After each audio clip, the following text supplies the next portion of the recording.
I've been using my Honeycomb Almanac to start doing some personal astrology breakdowns over the last month, and I just felt called by spirit to start sharing some of this. So here's an astrology breakdown for the rest of this week. This week is all about how at the beginning of the week we have Mars conjoining Pluto in Aquarius, and then at the end of the week on Sunday we have a full moon in Leo. So there's definitely a tension, a battle between individualism and collectivism this week. Tuesday, the day that I'm posting this, from about 10:40 to noon, we have some activity between the moon in Taurus, Uranus retrograde in Taurus, and Saturn in Pisces.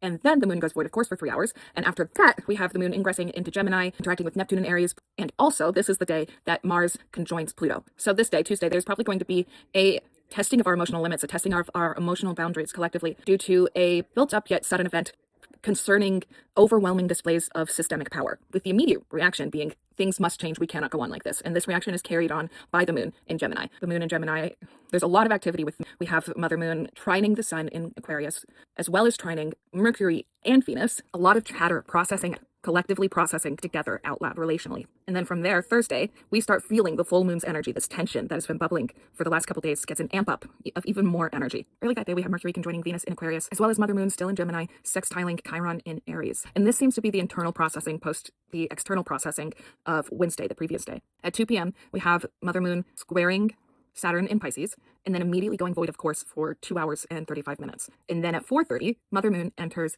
Cancer, her home sign, and then immediately squares Neptune in Aries. So that action of Moon in Gemini squaring Saturn, void of course, into the Moon transitioning into her home sign is going to be taking that internal processing from a mental and emotional space into a somatic physical place. How is all of this hitting my body? That reflection transitions from Thursday to Friday, transitions into acceptance, emotional growth, somatic coherence concerning all of this, with the Moon now trining the North Node and conjoining Jupiter. Saturday is when all of this growth gets tested. We have Mother Moon in Cancer squaring Chiron in Aries at 6:30 a.m. and then at 2 p.m. sextiling Uranus retrograde in Taurus. Whatever this growth test is will be earlier in the day, especially with this Chiron energy, Chiron being the wounded healer. This really is about how have you integrated this growth. At 4 p.m. that day, the Moon trines Saturn in Pisces and then goes void of course for 2 hours and 20 minutes, after which the Moon will enter Leo and then trine Neptune in Aries. So that Saturn and Moon trine into the void of course and then the Moon changing signs into Leo is the recalibration from that growth being tested. That leads us into the full moon on Sunday. Early that morning at 12:20 a.m., Mother Moon in Leo will be opposing Pluto in Aquarius, and then at 6 a.m., she is opposing Mars in Aquarius, and then at 4:10 p.m., right at the peak point of the full moon itself, Mother Moon is opposing the Sun in Aquarius. The big statement that I have written here on my calendar for this full moon is what I feel, how I act, and who I am